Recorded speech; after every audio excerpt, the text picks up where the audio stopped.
will the former president be okay that if we draft the waiver now, that it be signed today instead of tomorrow? Will you be fine with that, Mr. President? Anong kapalit, sir? Hindi. Sampalin ko siya sa publiko. Hindi. Wala naman. Ngayon na. Wala pong ganunan. Mr. Chairman. I'll give you a no. Sasampalin ko sa Mr. Chairman. Session suspended. Session suspended.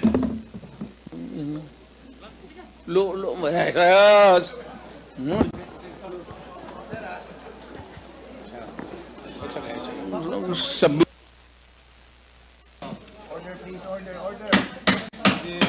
Kaya yan po lahat na yan ay napagtagpi-tagpi namin.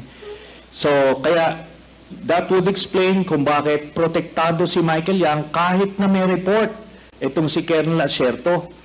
Tapos hindi lang po yan, nung nilabas po yung report na yon, sa sobrang pagproteksyon nila kay Michael Yang, yung mismong gumawa ng investigasyon, yun yung gustong ipapatay at sinampahan ng kaliwat kanang kaso. Kaya makita natin dun sa mga drug lord na hindi kasabwat sa sindikato ni Duterte, ano siya, porsigido siyang patayin, pero doon sa kanilang grupo, itong mga ito na mention, Michael Yang, Charlie Tan at Sammy Oy, protektado hanggang ngayon. Ni nga si yung PDEA director ni Duterte na si Wilkins Villanueva, ni hindi nga masama sa drug list hanggang after 2022 si Michael Yang. Yun po ang dahilan kasi binilin po sa kanya yan ni Duterte. Salamat po. May I Mr. ask Chairman. the former President kung alam niyo po ba na kinasuhan po ni former Senator Trillanes sina Congressman Paulo Duterte, Attorney Manscarpio for drug smuggling? Hindi ho. Pero kung totoong drug smuggling man sila, they should be prosecuted in court. And if convicted, they should serve sentence in jail. Hindi dahil, hindi ko pipigilan yan. Kung anak ko, kung totoo.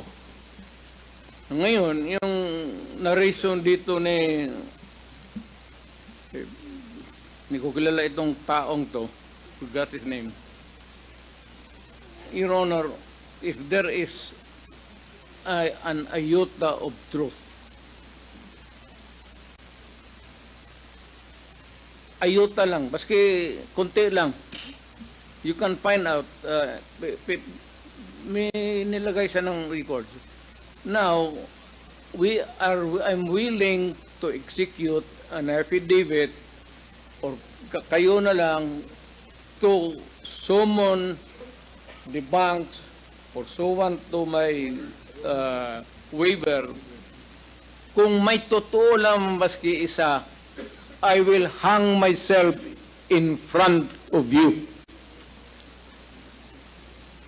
You can summon, I will sign a waiver, all banks, pati yung World Bank ng Amerika.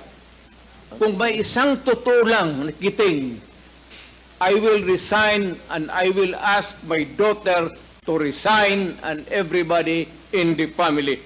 That is my guarantee. And I will hang myself. May I ask this good former senator, how did you acquire these documents, bank documents? Nung campaign po noong 2016, meron pong nag-abot sa aming opisina na ang pangalan po niya ay Joseph De Mesa, in-identify niya. So sinabi niya, meron siyang mga dokumento na pwede namin tignan.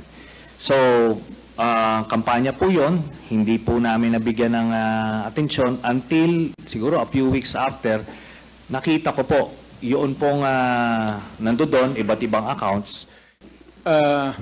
This is a very serious accusation. So, Mr. Chair, Mr. Chair, Congressman point of order. Paduano has asked the floor, but with the Yes. indulgence of No, I think the chairman has ruled a while ago the sequence of those people present in this hall. to answer. Okay. I think we must follow that, Mr. Chair. Thank you for reminding the chair, Congressman Acop. Now, Congressman Paduano, please proceed if that is your last. I am sorry, I thought that you were tapos na. I will sign it, the document tomorrow, and I will hand it kasi magagawain pa ng abogado.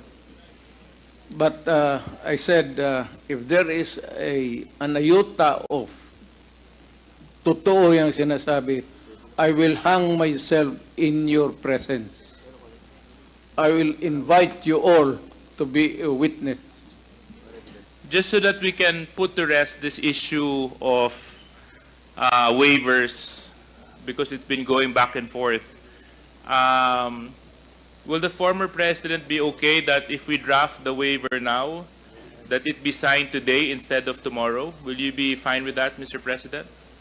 Anong kapalit, sir? Hindi, Sampalin ko siya sa publiko. hindi, wala naman. Ngayon na. Wala pong ganunan. Mr. Chairman. I'll give you, sasampalin ko sa Mr. Chairman. Session suspended. Session suspended. Yes.